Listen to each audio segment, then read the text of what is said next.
punto. A partir de este momento, las informaciones que son noticia toman el protagonismo. Comienza Informe RCR.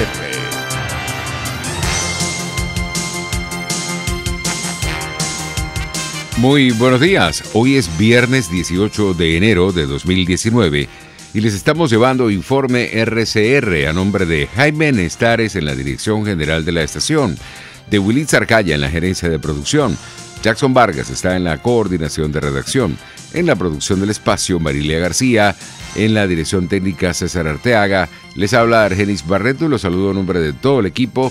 Les recuerdo que hay dos maneras más, aparte de nuestra señal en AM, donde nos pueden escuchar y ver también, como en la cuenta de YouTube en internet, rcr.tv.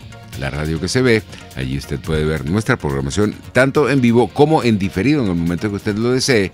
Lo mismo puede hacer en la cuenta de Periscope de Twitter, @RCR750. También puede ver la programación en vivo y en diferido.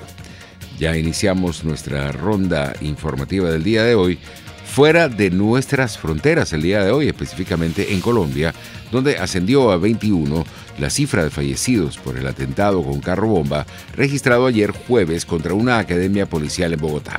Pero para conocer más detalles de esta información, hacemos contacto con Kelly Cabana. Ella es periodista de RCN La Radio en Colombia, emisora aliada en el informativo Solar.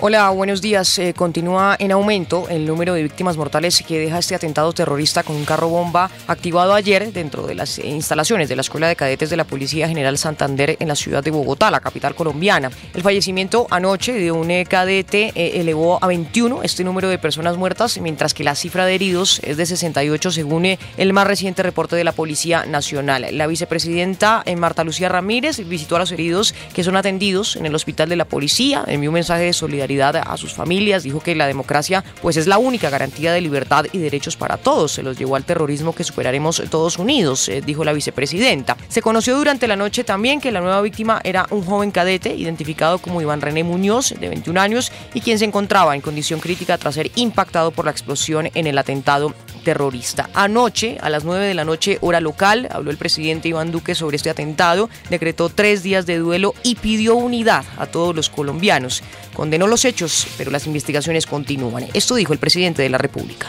Colombianos, el terrorismo pretende golpear y amenazar nuestros valores, nuestra democracia y nuestra justicia. Pero cada uno de ustedes debe tener la certeza de que estamos preparados para defender a nuestro país. Estamos aquí para defender nuestro futuro.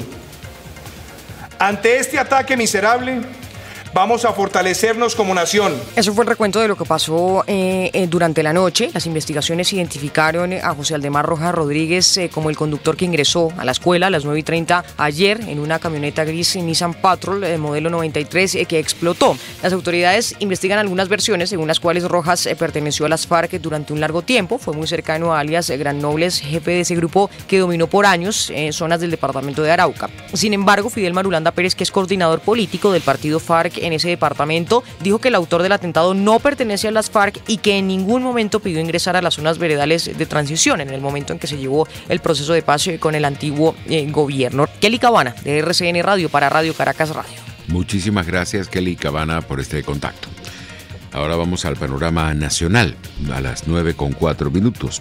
Rocío San Miguel, presidenta de la organización no gubernamental Control Ciudadano, aseguró que este acto terrorista registrado en Colombia, en el cual se sospecha la participación de la guerrilla del ELN, afectará las relaciones de esa nación con nuestro país, por la forma como actúa libremente este grupo irregular por nuestra frontera. Así lo afirmó a las 8:40 de la mañana de este viernes. Me temo que el gobierno colombiano va a construir una política preventiva que podría llevarlo a realizar operaciones contra el ELN en Venezuela o a exigir la entrega puntual por parte del Estado venezolano de factores guerrilleros que, como sabe el país, operan en Venezuela, realizan actividades criminales en Venezuela y tienen a Venezuela como refugio. Esto me preocupa desde el punto de vista geopolítico, reitero, y desde el impacto que con toda seguridad va a tener en el relacionamiento Venezuela-Colombia, dada la magnitud y dada la repercusión que esto tiene. Estamos hablando de un ataque terrorista que es monitoreado por el índice global de terrorismo, alcanza las cifras más duras del tipo de terrorismo en el que incurre el yihadismo, el Daesh en África, en Asia, y es, reitero, de impacto global.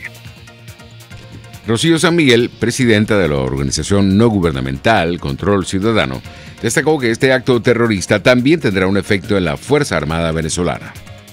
Inmediatamente hay allí un espíritu de cuerpo y de solidaridad que automáticamente se desprende frente a hechos de esta naturaleza. El que solo el ataque haya sido contra la escuela de policías genera una automática solidaridad entre cuerpos de seguridad del Estado del mundo entero. Es decir, un oficial militar, un oficial policía se ve inmediatamente identificado en su sensibilidad respecto a lo que allí pasó. Y se deben de estar preguntando muchas cosas los militares en este momento.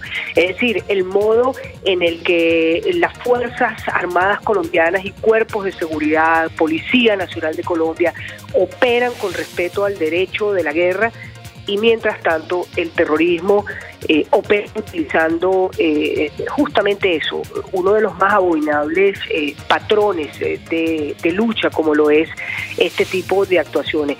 Y por supuesto refleja esta permisividad que ha tenido la Fuerza Armada Nacional en hechos que están ocurriendo. 9:07. Luis Vicente León, presidente de Data Analysis, aseguró que la oposición está viviendo un momento de muchas oportunidades y el gobierno está en una de sus peores crisis de los últimos meses. Así lo indicó a las 8:10 de la mañana de este viernes. Para la oposición, luego de muchísimo tiempo en el desierto político, y digo el desierto político porque hace mucho rato que no había ni siquiera motivación para que la gente tomara decisiones de protesta, para que se reuniera o para que tuviera confianza y esperanza, que son elementos muy importantes para provocar el cambio. Es indispensable que la gente crea que sí se puede, que tenga la esperanza del cambio y que además se siente identificada por un líder. Si esos elementos están ocurriendo en este momento, ya sea porque el 10 de enero hizo una coincidencia entre el momento de ilegitimidad de origen del presidente y el surgimiento de un nuevo liderazgo todavía en gestación, que es el liderazgo de Guaidó, pero que está ahí y que genera una esperanza, pues yo creo que es un momento bien importante, positivo, de oportunidad, que puede la oposición convertir en su relanzamiento. Y yo creo que así tiene que verse. Sin embargo, Luis Vicente León, presidente de Data Analysis, aclaró que esta situación favorable que vive la oposición no significa la caída inmediata del gobierno. Una cosa es la oportunidad y otra cosa es la concreción de esa oportunidad. La oportunidad está ahí. Ahora, tienes que convertir en ese momento de cambio. Y eso exige muchas cosas, como por ejemplo la articulación de la oposición alrededor de una propuesta y un líder que está, de nuevo, surgiendo, no sabemos si se va a consolidar o no, pero que requiere todavía articular a su alrededor a toda la población, pero también al sector militar y al sector político. Y además tiene que estar dispuesto a la negociación, porque al final la única manera de que tú puedas ser exitoso es que dentro del chavismo se produzca la implosión y que el sector militar esté dispuesto también a exigir ese cambio. Y para eso necesitan negociar, amnistía y un montón de acciones que todavía están en pañales. Por lo tanto, el 23 de enero tiene que ser visto para que sea interesante como hito, como el inicio, no como el final de una lucha, de nuevo, una nueva oportunidad para la oposición. Froilán Barrios, presidente del Frente Autónomo para la Defensa del Empleo, FADES, afirmó que el próximo 23 de enero se registrará una amplia movilización de los trabajadores de todo el país para expresar su rechazo a la dramática situación que están viviendo por sus bajos salarios. Desde el momento que el presidente Maduro en agosto del año pasado anunció pues el nuevo paquete de medidas económicas, se pensaba, ¿no?, según la propuesta que hacía, era que el trabajador iba a recuperar su poder adquisitivo. Y recordemos que en el momento de establecer 1.800 bolívares equivalían a $30. Bueno, es un récord mundial que en tan solo 4 meses, estamos ya en el 5º mes que tomó esa decisión, bueno, se pulverizó por completo el salario y la inflación, bueno, que ya llega casi pues, a 1.700.000%, la heredada del 2018 ha terminado para que cada trabajador sienta que los aumentos salariales que ha venido el gobierno pues no para nada le otorgan ningún tipo de poder de compra al trabajador, sino que más bien se prorroga aún más la angustia de lo que se está viviendo, porque además de eso se lleva por delante todos los contratos colectivos, tanto en el sector privado como en el sector público. A las 7:30 de la mañana de este viernes, Froilán Barrios destacó que a esta crisis económica que vive el país también se le suma la crisis institucional.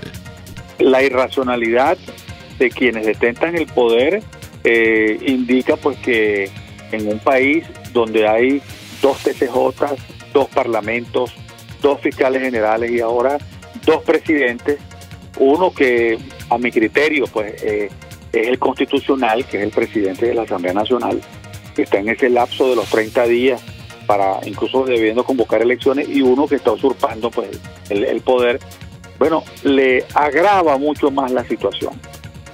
Entonces vemos cómo ese presidente, que ya dejó de ser el 10 de enero, continúa creyendo que estamos en un país normal, que estamos viviendo en una situación como si nada estuviera pasando en Venezuela.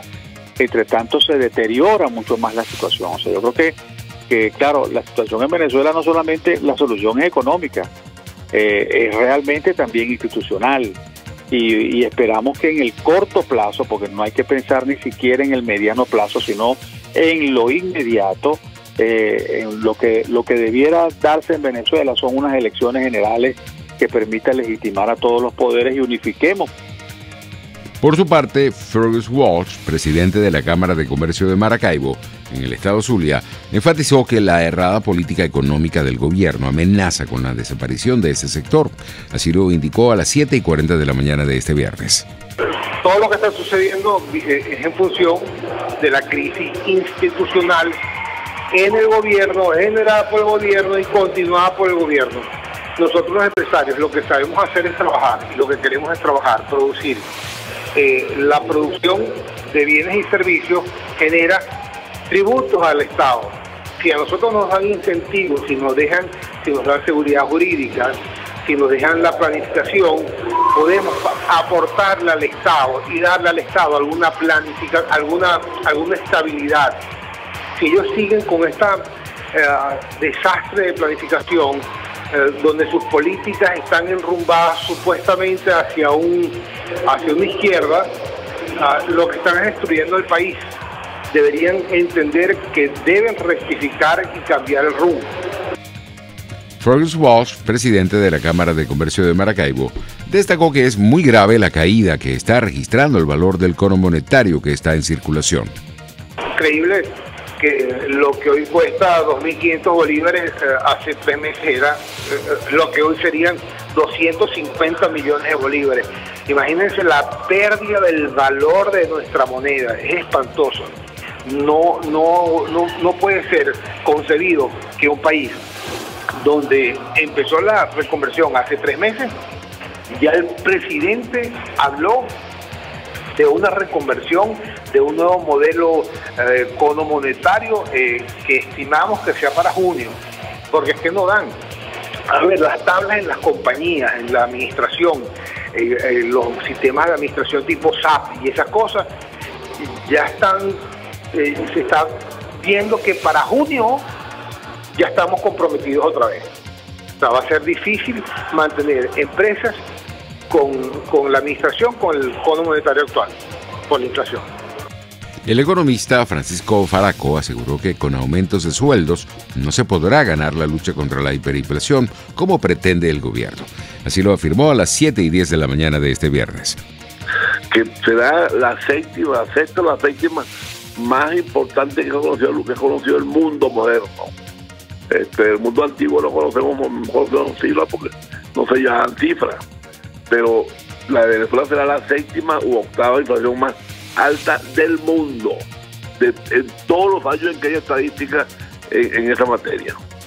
Y no se le puede ganar a la inflación porque el salario lo fijan en función de la inflación pasada y los precios se fijan en función de la inflación futura, es decir, en función de las expectativas.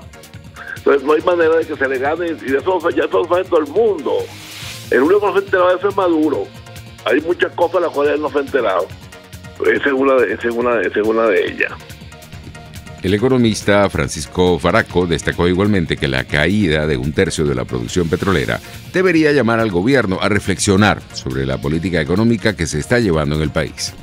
Como consecuencia de ello, las empresas no tienen fondos con los cuales mantener, comprar sus materias primas, comprar un repuesto. No hay recursos para ello, los bancos no les pueden prestar. O sea, aquí el único banco que puede prestar es el Banco Central, que le puede prestar el gobierno. Pero la banca privada pues tiene unos excedentes de liquidez enormes que ya no son excedentes de liquidez, son encajes. Y los encajes pues, no se pueden movilizar si no hay una situación crítica. Entonces, por un lado, le aumentan los gastos para las empresas por la vía del aumento de sueldos y por otro lado les reduce la capacidad de crédito por la vía del encaje legal. Entonces aquí la mano derecha no sabe lo que hace la mano izquierda. Entonces tenemos una cabeza totalmente desvariada y unas manos que no saben una lo que hace la otra. Entonces en esas condiciones pues el gobierno simplemente es una suerte de gobierno alocado, de gobierno sin sentido.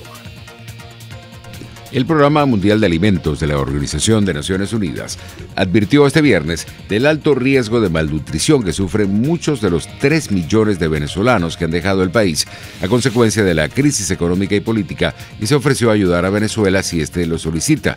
Estos migrantes sufren alto riesgo de inseguridad alimentaria, con solo un 1,7% de las mujeres teniendo acceso a suplementos. Esto lo destacó en rueda de prensa en Ginebra el portavoz del Programa Mundial de Alimentos, Herbert Verheugen. La fuente oficial subrayó que se teme que el éxodo masivo, uno de los mayores en la historia de Latinoamérica, continúe en 2019, ya que las previsiones hablan de que a finales de este año 5,3 millones de venezolanos estarán viviendo fuera de nuestro país. Son las 9:19 minutos, vamos a publicidad.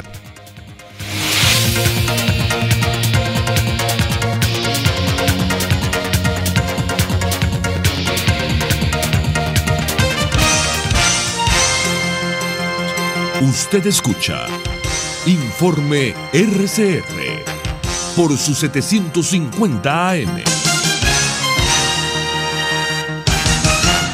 Puedes seguirnos en nuestras redes sociales. En Twitter, @RCR750, la radio que se ve. K-Export te ofrece el servicio de reempaque totalmente gratis y consiste en consolidar tu carga en el menor volumen posible para que llegue en perfecto estado y economizar el costo de tu envío. Infórmate por su correo info@kexport.net o llama en Panamá al 507-6020, 507-1927. En USA, 1305-514-2500. K-Export cubre todo el territorio nacional. K-Export, déjalo todo en nuestras manos. En RCR somos vanguardia. Toda la programación de tu RCR también la puedes seguir a través de la internet. Audio y video en tiempo real. Noticias y mucho más. No te pierdas ni un segundo de nuestra programación. No hay excusa ni cadena que valga para que dejes de escucharnos. Ingresa a rcr.tv, la radio que se ve.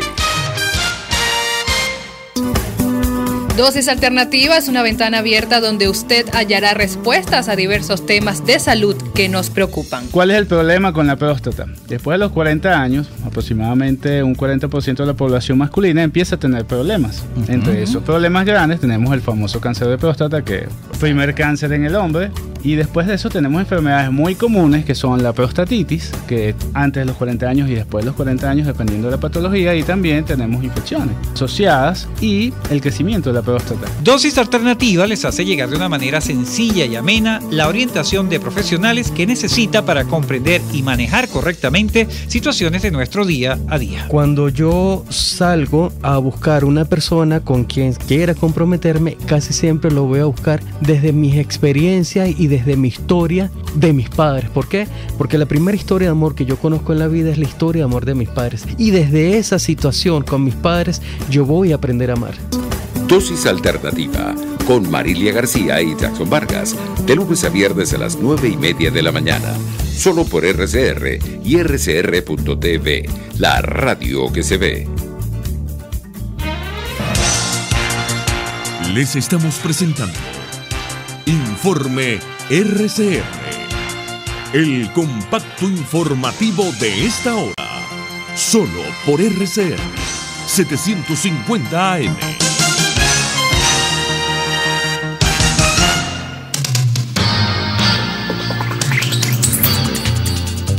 Nueve y 22 minutos. En materia internacional tenemos que la nueva caravana de migrantes que partió desde Honduras llegó a Guatemala después de un día de trayecto.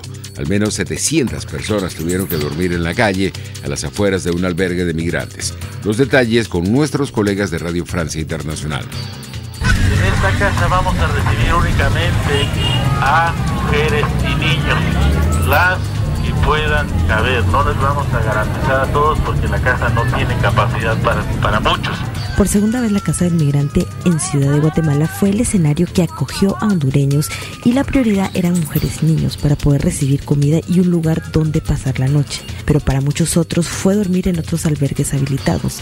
A altas horas de la noche seguían llegando migrantes y no les quedó más que dormir en las calles. Su esperanza era que el sol saliera rápidamente para emprender su caminata. Por ejemplo, cuando vino las primeras 2 caravanas y yo miraba a los niños en la cámara y decía, Dios mío, qué gratitud. Yo tengo a mis hijas, como duermen en el frío, aguantan hambre, como van caminando, porque hacen eso. Hoy que yo vengo, me pongo en el lugar de ellos. Tenían razón, ni un padre que ame y adora a sus hijos va a exponer a esto. Al menos que vengan huyendo de una situación peor. Y dicen, lo vamos a intentar. El control migratorio guatemalteco contabilizó el ingreso de 1.701 personas de nacionalidad hondureña y 107 personas de nacionalidad salvadoreña. 300 personas se estima que están en Tecunumán a estas horas en la frontera con México.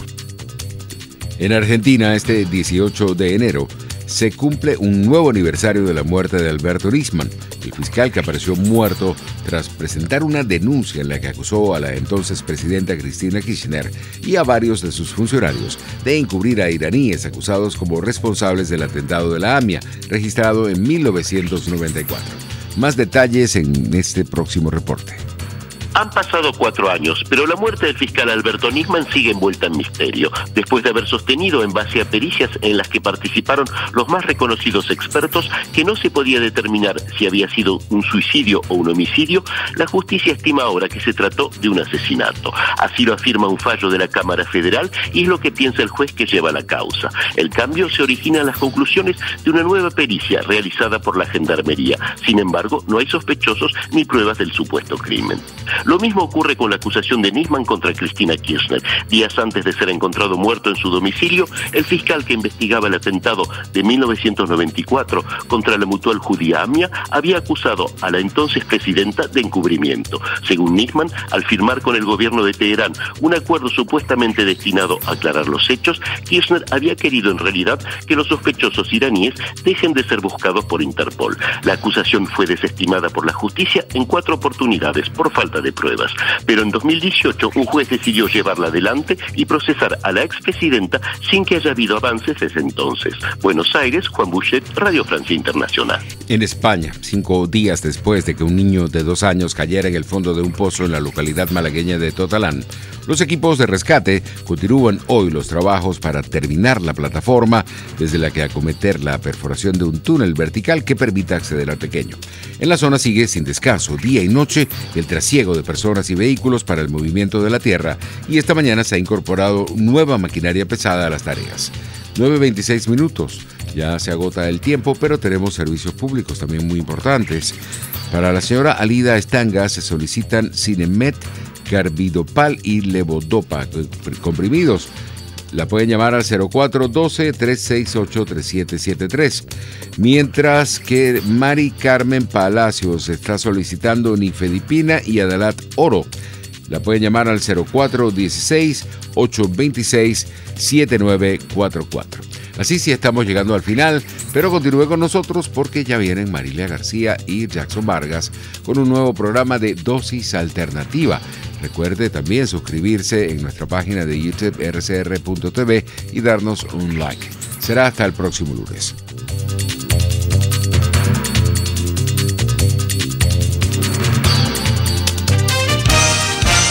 Hasta aquí este compacto noticioso.